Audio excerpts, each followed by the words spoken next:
So as it go. And we can still see me. So y'all, this is the story of me walking on and earning my scholarship at the University of South Alabama. Shimon, this video is overdue, but I had to make sure that everything was right, you know what I'm saying? So, first it really started off with me starting playing football in the ninth grade. You know, I didn't really have an understanding for the game like that at first, but I did grow to love it from, playing in the neighborhood and like seventh, eighth grade. Everybody else, they want to be quarterback, running back, all that stuff like that. Real quick, my favorite player was Reggie Bush, still is. I don't know why I said was. Reggie Bush, repping that 5. Went into USC with that thing, was tearing it up. And that's how I became a Saints fan. Who that, we that. You know we already doing the thing. Anyways, congrats on the win last night, by the way.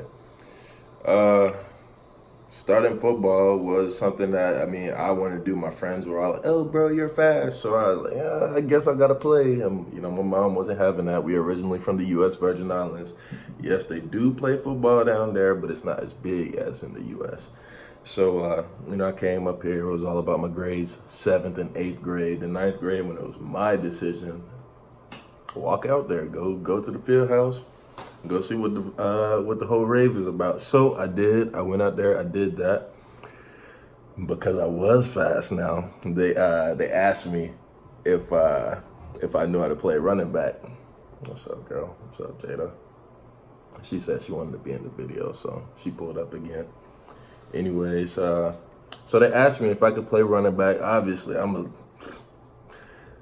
lie through my teeth. I said yes. They were like, do you know how to take a handoff? Of course. So Parker McLeod was my quarterback at that time. And they had Brandon Cablano. I don't know if y'all know who that is. The biggest SOB in 9th grade you'll ever find. I swear he was about 315 in the 9th grade. Look it up if you don't believe me. And they told me to run through the A-gap. 1, I ain't know what the A-gap was. 2, I ain't never took a handoff a day of my life.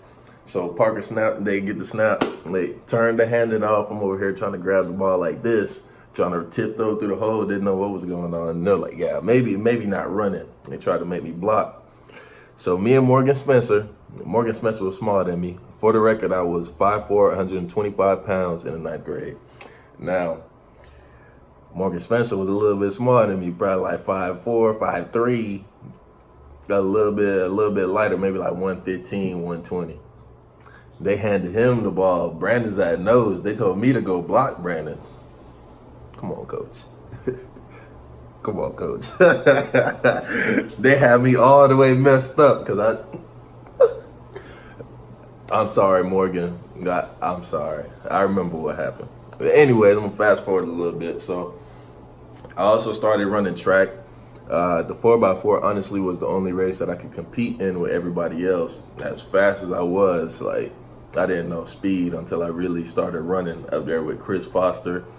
And not gonna lie, Cody Richardson, Miles Howard, all them different boys like that, and they were peeling my ears back, running and dusting me out there. Taylor Carter was also one of them influential people in my track career that kind of got me a little bit faster. She was like the fastest girl on our team, so it was like, shit, you can't let Taylor just beat you like that. So, of course, I used to try my hardest not to get beat by her, even though she was like stomping on the back of my heels when we were running our 500s during practice. So, and that kind of got me a little bit better, that competition out there.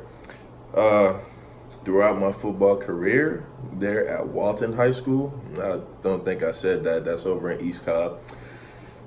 They ain't play me like that. I can't tell y'all that, hey, I was the greatest guy because I was clumsy. And everybody could tell you. Nick Randolph is one of the people that sat me down and kind of dragged me along throughout my playing days. I used to get kind of discouraged not playing the other kids playing. It's like, what the hell going on? But it was all about being patient. He kind of got me to the point where I could understand, like, hey, yes, I am clumsy. But if you making the play, continue doing that because your body is going to start developing and start getting that muscle memory to know where and when you gotta like position yourself to make certain plays. I know that sounded kind of weird, but it makes sense in my head. If it don't, leave a comment, tell me something. So I was a special teams demon. They used to play me on all special teams in high school. I didn't get on the field unless we were blowing somebody out, or if somebody else was blowing us out. And it's like, all right, get on the field, go ahead. Not to mention, I started off with number 5. Shout out Reggie Bush again. Second year, they did me so dirty. So dirty. They gave me 92. They gave me 92 as a corner because they switched me from running back and middle linebacker. Who put me at middle linebacker? I don't know. But they switched me. Go with the secondary. I didn't know what that meant at first. And they had me as I was running with the ones for the mic. So they said, go with the secondary. I was like, oh, no, sir. Like, what is that? Like, you put me at second string? I mean, out here balling. Come on. But no, I went ahead and I went with the secondary when I figured out that was the DBs, the cornerbacks, and I actually loved that position. So transition a little bit further. Sophomore to junior year, we had a little jamboree. I was turning up. I made a few plays, had a little pick I thought I was going to take back to the crib. I wasn't like that yet. So coach gets in my face, letting me know, like, hey, good things. You're going to be able to fight for this starting position with the varsity come next year, my junior year. Got out there, one got hurt, popped my ankle so hard trying to reach back for a ball in a drill. Tore my ankle up. Whole summer sitting out. I couldn't stand that. I couldn't stand watching anybody else play either. And shoot, came back kind of early. They put me on JV my junior year. I balled the hell out. Face mask, interception. Yeah, face mask I said first because that's one of my most memorable plays. Face mask somebody on the 1 yard line. This was Alpharetta High School. They went ahead, tried to go for the slant in the end zone. No, sir. I put it away. I felt good about that. Milton, I took a 76-yard pick to the crib. Coach Goitis, Joe, I ain't got no hard feelings, bro. But your daddy was hating back then, and I had to do it. So, anyways, I'm gonna throw all that under the rug, sweet. Anyways, so I'm getting off topic. Throughout playing football and running track, my mom, my sisters, my daddy, everybody always believed, oh, you're better at track. Pursue track. Pursue track. That wasn't something that I want, and it kind of discouraged me in a little bit to think that the people that kind of supposed to have my back the most kind of doing the opposite, kind of siding with these coaches. I ain't good enough to play football. I did not let that determine anything that I was going to do. Fast forward to the end of high school now. It's time to figure out where we're going to school at. South Alabama came and visited Walton High School around my junior year, the beginning of the year. That was before I was playing JV and all that, when we had high hopes of me potentially getting on the field. I had hit my growth spurt, so I was about like 6'2", maybe like 170 about my junior year. And still, I get in there, none of that. They put me in seldom times during my senior season, and I made my plays that I needed to make. And it's all on the huddle. I dropped that link in the bottom somewhere. I don't know if I'm looking in the right direction or it's right there. It's one of these. Anyways, getting into college, kind of decided I'm gonna walk on somewhere. I was supposed to do a 300 hurdle, actually it was 400 hurdle, the prelim, up at Clemson University, and kind of like as a tryout, see if they could, kind of try to work with me, get me out there. That didn't happen because, quite frankly, I just never got up and went out there to do that. I was so headstrong about football that I was going to make it, and that's what I believed.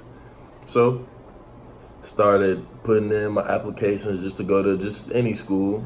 I was looking at the Sun Belt because that's where South Alabama was, so I'm putting in my applications now. 2.0 was the minimum GPA, and I graduated high school with like a 2.3. rejection, rejection, rejection, rejection, rejection, rejection. I think my SAT probably was like maybe like I don't know, 1250 to 1350, somewhere around there. And I didn't take the ACT. So I mean, I really didn't know at first why I was getting rejected, but that was the reason, no ACT. So after about like 7 rejections from colleges, as well as like different like little home agents kind of letting me know like, hey, you could go JUCO for track, you could go JUCO here.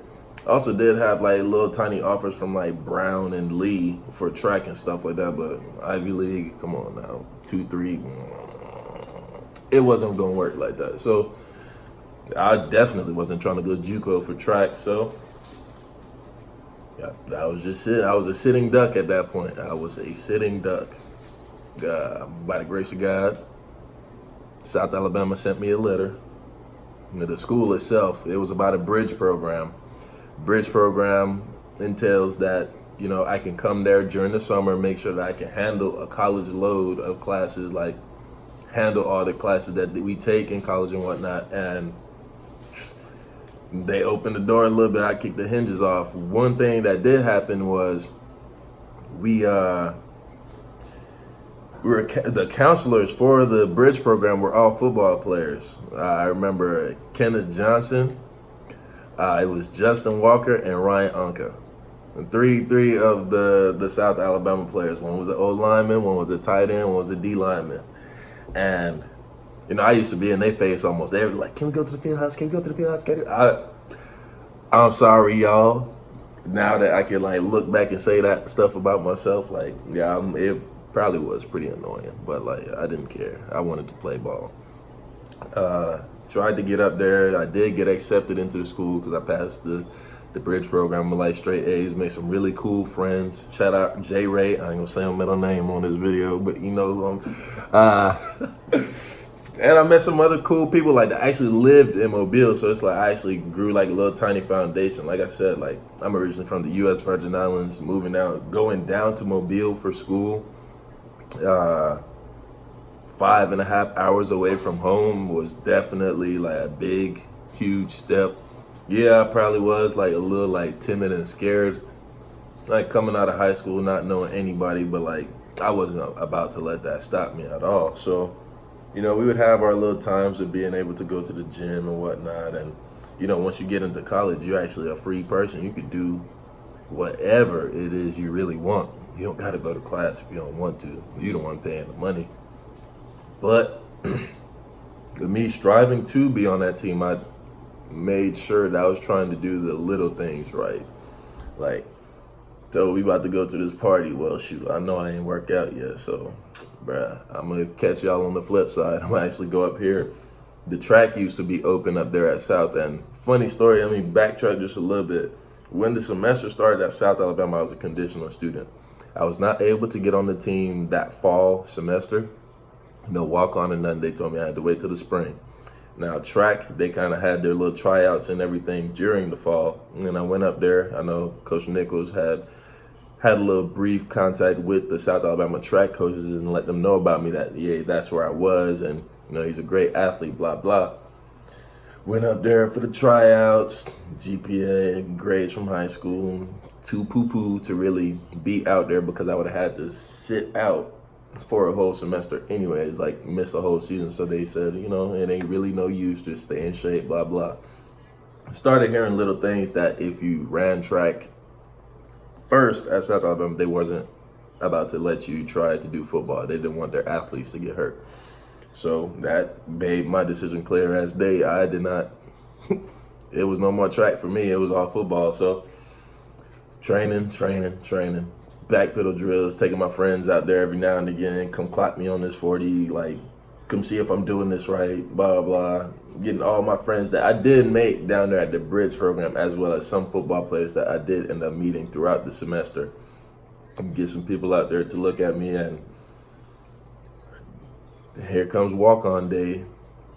And I'm thinking we about to have 40 shuttle drills, damn one-on-ones. It was the easiest tryout ever. Nothing but some back pedal drills. some back pedal drills. Like, it was almost like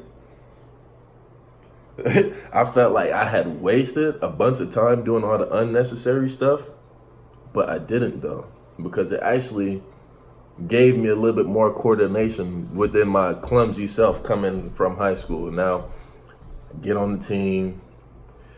There was a comment that was made to me by one of the counselors when I was in the bridge program. I'm like, if I got on the team, like, what do you think that, or where do you think I'd be? Like, is there a lot of corners, blah, blah.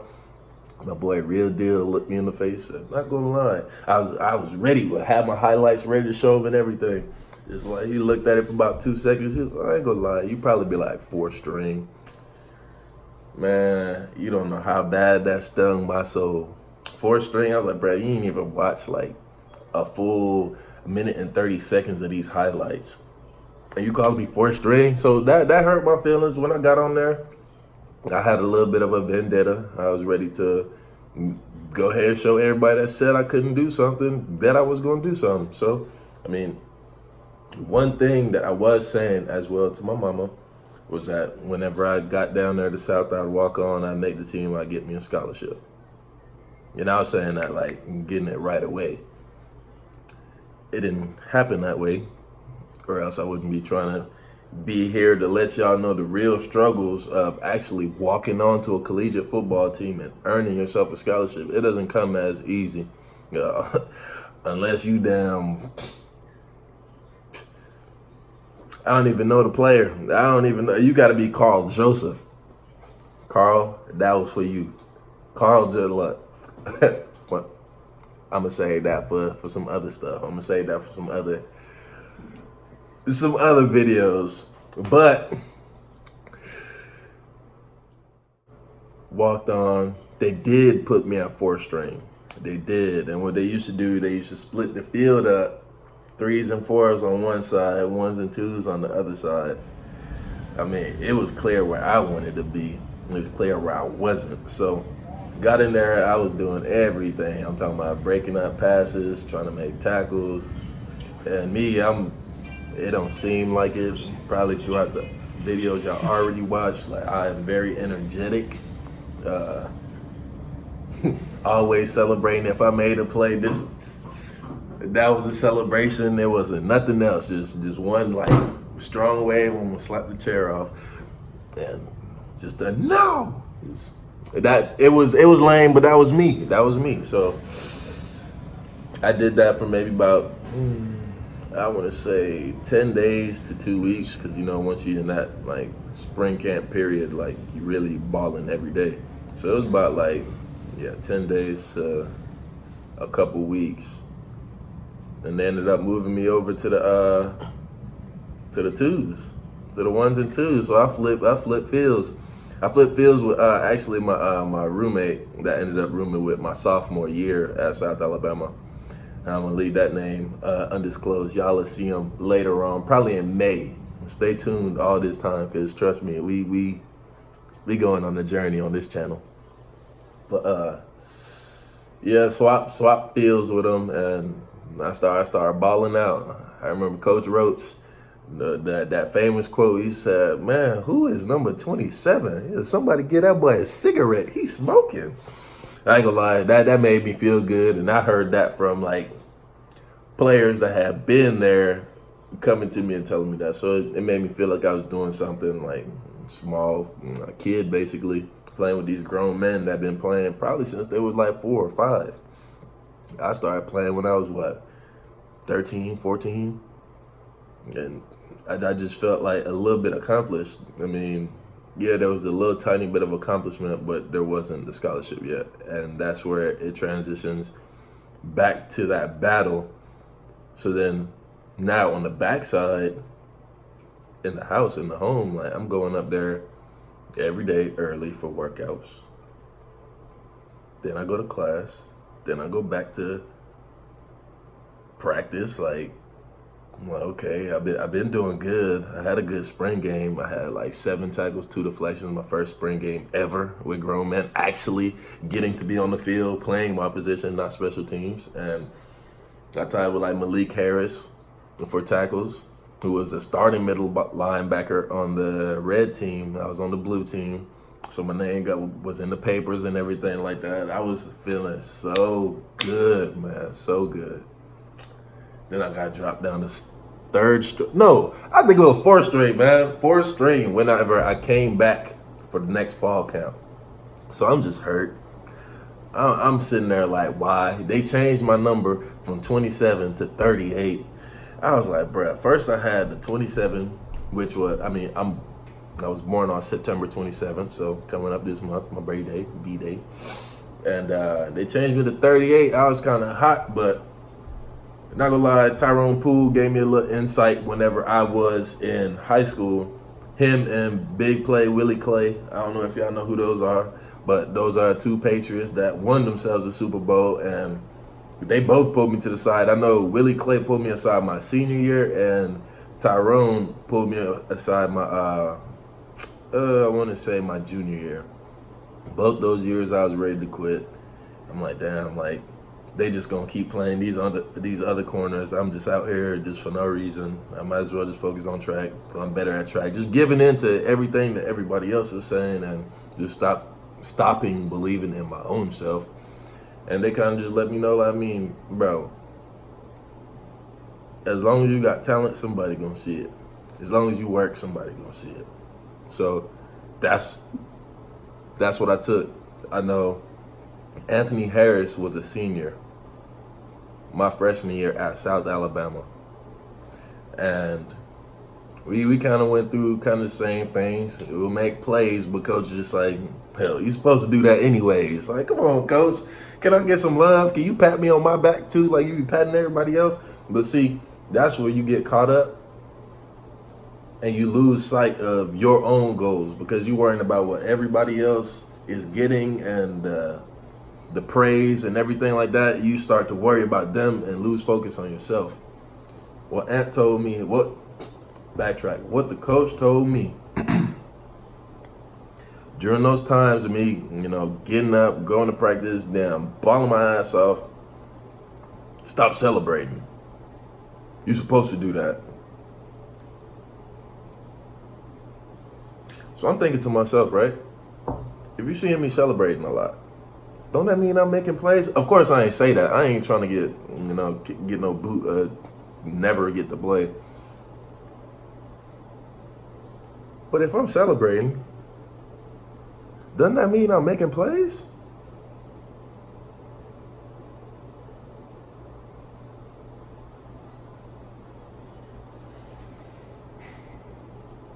So back to the drawing board at then, right? Ant Harris, he told me, continue doing what you're doing. Yeah, he talking that stuff. Continue celebrating. He the one that said the same thing that I was thinking. He said it in full words. If he see you celebrating, that means you still making plays. So I took that advice. I kept doing my thing. Went into the next year. This is now my second season at South Alabama. I believe I started playing special teams a little bit more, and they actually had a spot for me because I used to go hard, and I'm still going to celebrate if I make a play. And I really was out there trying to smack grown men for no reason. I mean, outside the rules of football sometimes. I didn't know at first. I mean, ninth grade, only playing football. I don't know that all the way down the field you can't smack somebody when your return the ball. They got to be in the vicinity. I was kind of slow back then. I'm good now. But, yeah, I mean, I was playing pretty hard, and I always fought with a big heart. I mean, being 5'4", 125 at my ninth grade year and watching everybody else be big, I had small man syndrome. I feel like I still have little man syndrome. Like, it could be anybody. You size me up on kickoff and I'm on kick return. Yes, I was on kick return on the front line, so you know they coming down trying to knock your head off. And you can check them stats on my senior year. 100% on kick return. That double team was locked down. Shout out Carlos Robinson. That's real. Kinfolk. That's Robinson. Anyways, I'm getting besides myself. I'm trying to get back on track to where I was. All right, the scholarship. So after that year, it's all up in the air now. got my special team time. I played well.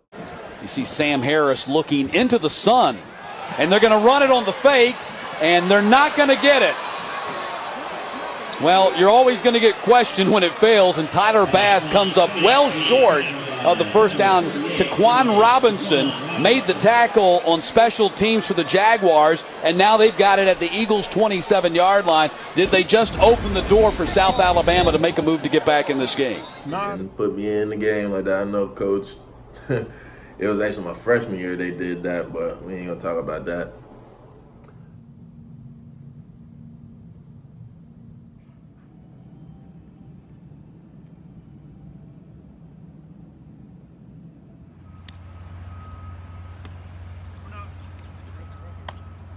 My main thought was like, why in the world do I keep coming out here? I mean, beating my body up. I mean, of course, football ain't a game of just two-hand touch. Like, you're going to roll some ankles. You're going to dislocate some joints at some point. Like, you can get your head banged up to the point you got a headache for 5 days. But I always just ask myself, like, why do I keep doing this? I just wake up some mornings, I sit on the field before practice starts, just lean back on my helmet. I know all y'all football players did this before. Just lean back on the helmet and just be sitting there like this. Why even come out here, bruh? Like, this is like my second year and I ain't getting no scholarship or nothing. Like, I was talking all that trash, saying I'm gonna get drafted by the Saints in 2017 and this and that, and ain't none of that happened yet. I'm still here. So I ain't let it discourage me. One thing I had to realize is that I had to find something to keep me occupied. And I ain't gonna lie, if anybody at South Alabama tell you that I wasn't dancing anytime they saw me, they lying. Everywhere. I'm dancing on the field, I'm dancing in the locker room, I'm starting up the dances. We used to freestyle in the locker room, like fuck her in the pastures, yep, on my track. In the middle of my sisters, cause she's fucking hot, bro. I just got some new boots, finna hop on my tractor. I hopped on my tractor, I rode straight past her. Fuck her in the pastures, yep, on my tractor. Fuck her in the pastures, yep, on my tractor. Take a look at my boots, diamondback snake skin. Man, I want to back a dip, that shit makes my head spin. My wife has a flat ass and a new tractor. Got on my tractor, ran right past her. Fucked her in the pastures, yep, on my tractor. In the middle of my sisters, cause she's fucking hot, bro. I just got some new boots, finna hop on my tractor. I hopped on my tractor, I rode straight past her. Fucked her in the pastures, yep, on my tractor. Fucked her in the pastures, yep, on my tractor. Take a look at my boots, diamondback snake skin. Man, I want to back a dip, that shit makes my head spin. My wife has a flat ass, but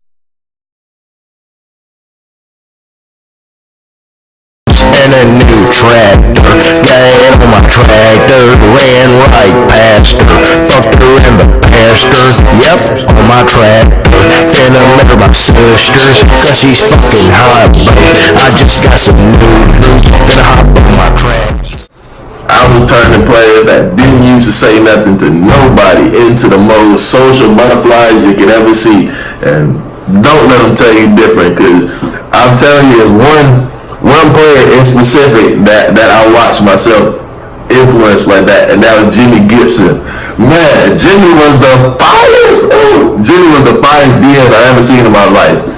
Hand control, eye control, the strongest dude, about like 6'2", maybe like 248, or maybe even bigger. Jimmy was so fine, bro. Oh my God. Talk about holding the edge. Talk about holding the edge. If you're running back trying to run outside of Jimmy Gibson, he is running into a brick wall. I promise you that.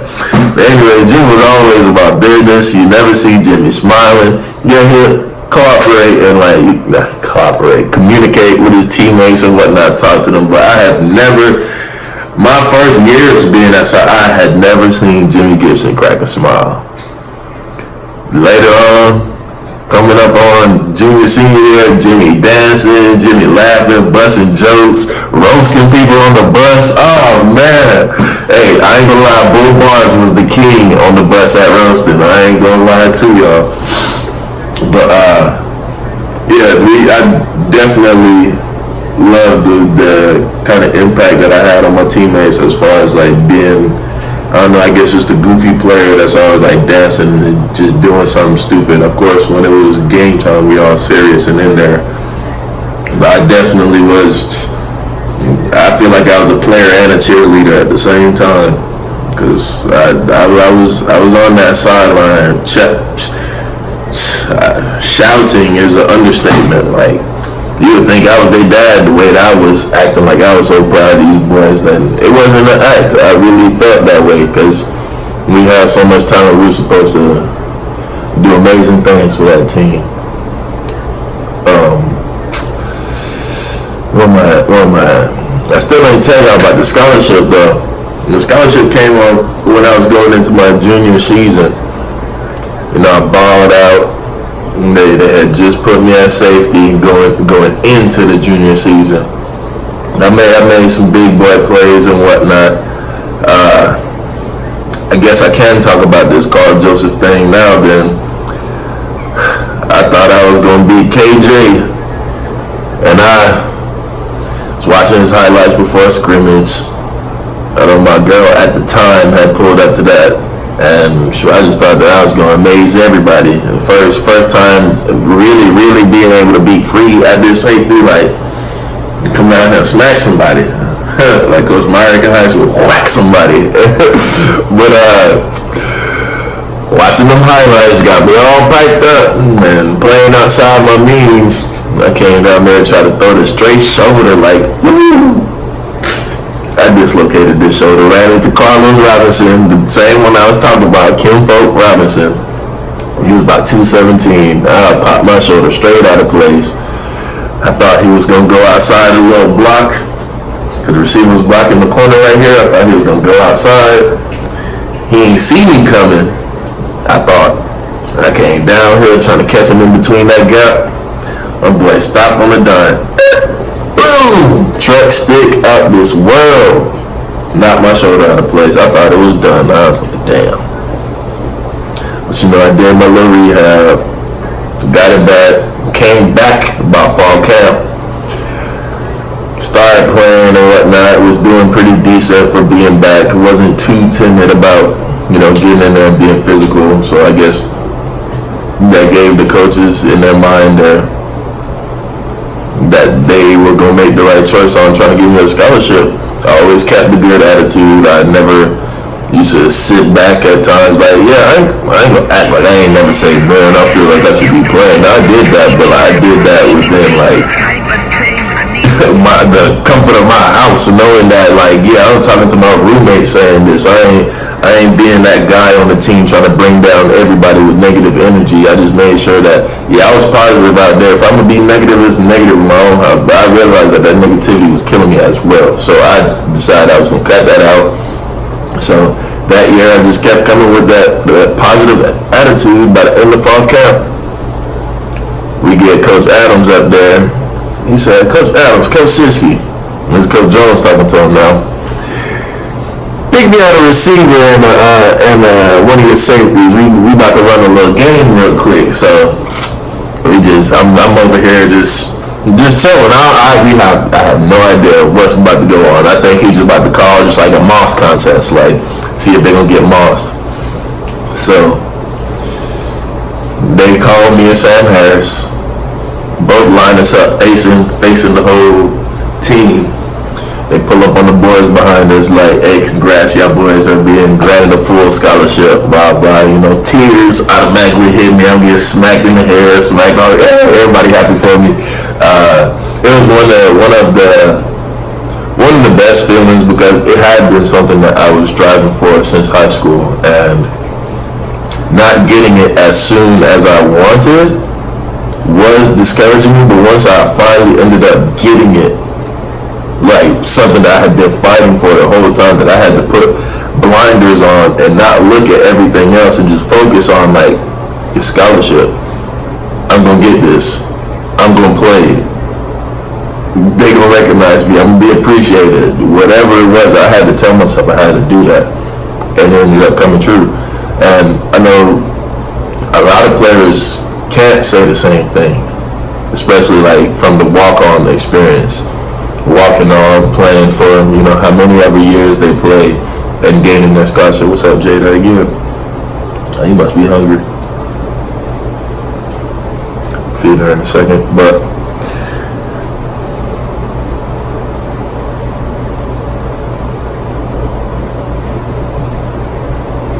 she want to be the center of attention now.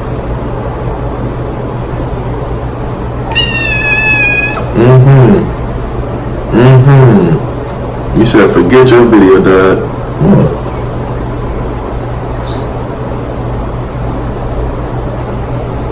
Yes, no, come on. I got you. Look, my knees right here.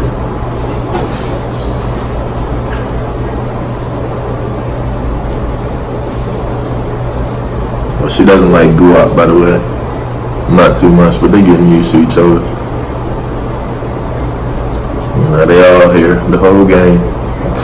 But I mean, I'm gonna go ahead and wrap this video up with saying that anything that you really want to do, like, you got to be your own biggest fan. That's been something that my personal advice to anybody that I've talked to. And I had people, like, after I gained my scholarship and everything like that, kind of asked me how I did it, or reached out to me saying congrats, and like asking different ways of like getting to that point of gaining your scholarship. And like my advice was always like, you have to believe in you more than anybody else. Like, people love to see you do great, but never better than them. I mean, that seems like kind of irrelevant, but it is very relevant, especially coming from a walk-on perspective. They want to see you do good. They want to see you do great, threaten a position, and like it's the kind of like the happy feelings that are like the cool person that you knew kind of like starts to fall off a little bit once you start to climb that ladder. But hey, put the blinders up, put your goal in sight. You can do everything you want to. Yes, ma'am, I got you. Hey.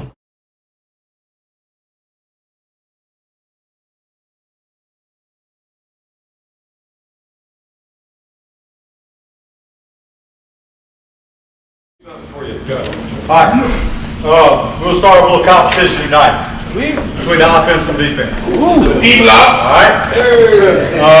Coach Adams, pick me out a second. Sir, let's go T-Rock.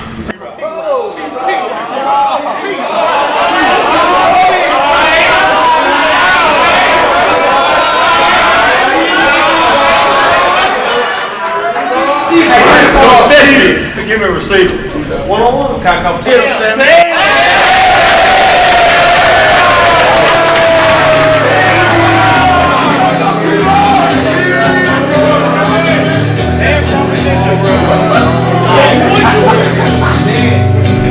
Alright, now we'll see if you can handle what we're fixing to give.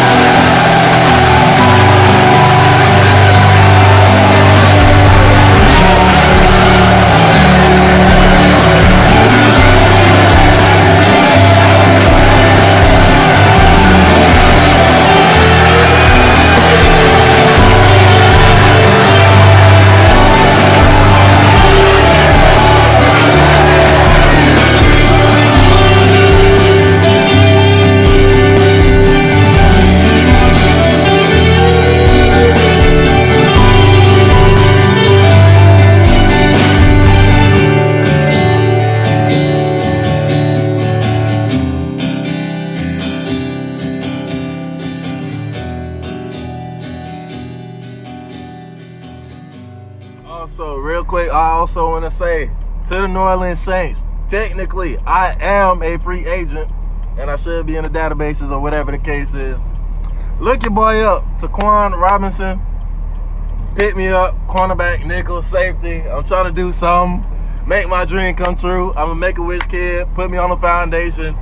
Hell, let me come to a game, do something. But hey, honestly, that's my favorite team in the NFL. Dirty Birds, who? I live in Georgia, Marietta at that. And we got a lot of weak Falcons fans running around. They had to get a Mercedes-Benz Superdome just to try to match up with the greatness that we got going on down there in New Orleans. So I'll go ahead and say, pick your boy up. Show me some love. Deuce.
Bumble.